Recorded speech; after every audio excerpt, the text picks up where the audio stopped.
CEO makeup करने वाली औरतों से नफरत करता था, इसलिए जैसे ही कर्मचारियों को पता चला कि वह छुट्टियों से लौट आया है, सबने जल्दी जल्दी मेकअप उतारकर सूट की जैकेटें पहन ली। नई लड़की ये नियम नहीं जानती थी, इसलिए चुपचाप एक तरफ खड़ी थी। तभी उससे जलने वाला मैनेजर उसे आगे धकेल देता है और लड़की गलती से सीईओ के होंठों पर गिर जाती है। सभी दंग रह जाते हैं। लड़की घबरा जाती है और माफी मांगती है, लेकिन सीईओ उसे अचानक गले लगाकर कहता है कि उसने उसे बहुत याद किया है। लड़की हैरान होती है क्योंकि वह उसे पहचानती तक नहीं। सीईओ असिस्टेंट को आदेश देता है कि लड़की को सुपरवाइजर बना दो और उसकी सालाना सैलरी $5 मिलियन कर दो। फिर उसे ऑफिस ले जाकर देखता है कि वो कहीं चोटिल तो नहीं। लड़की कुछ पूछ पाती उससे पहले ही सीईओ उसके कंधे पर सिर रखकर सो जाता है।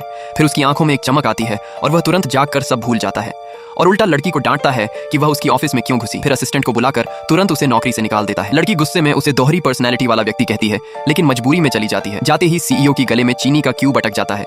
आवाज सुनकर लड़की और असिस्टेंट दौड़ वापस आते हैं। हालात गंभीर देख लड़की उसकी जान बचाने लगती है। उसके पेट पर वार करती है, उसे जमीन पर लिटाकर आर्टिफिशियल रेस्पिरेशन और चेस्ट कंप्रेशंस देती है। उसकी धड़कनें ठीक होती हैं, लेकिन वह मैनेजर फिर लड़की को निकाल देता है और वह चली जाती है। लड़की के जाते ही सीईओ होश में आता है। फिर वही चमक उसकी आंखों में दिखती है। वह तुरंत पूछता है लड़की कहाँ है। उसे निकालने की बात सुनकर भड़क उठता है और तुरंत उसे ढूंढने का आदेश देता है। असिस्टेंट को लगता है कि शायद उसे बुखार है, पर सब सामान्य रहता है। तभी सीईओ समझता है कि उसमें 2 पर्सनैलिटी बन चुकी है और अपनी दूसरी पर्सनैलिटी से लड़की को बचाने के लिए एक कॉन्ट्रैक्ट साइन करता है कि अगर उसने लड़की को कभी निकाला तो उसकी सारी संपत्ति उसी लड़की की हो जाएगी। असिस्टेंट पूछता है कि वह एक आम लड़की पर इतना क्यों फिदा है, तो सीईओ सख्ती से कहता है वह लड़की उसकी पत्नी है।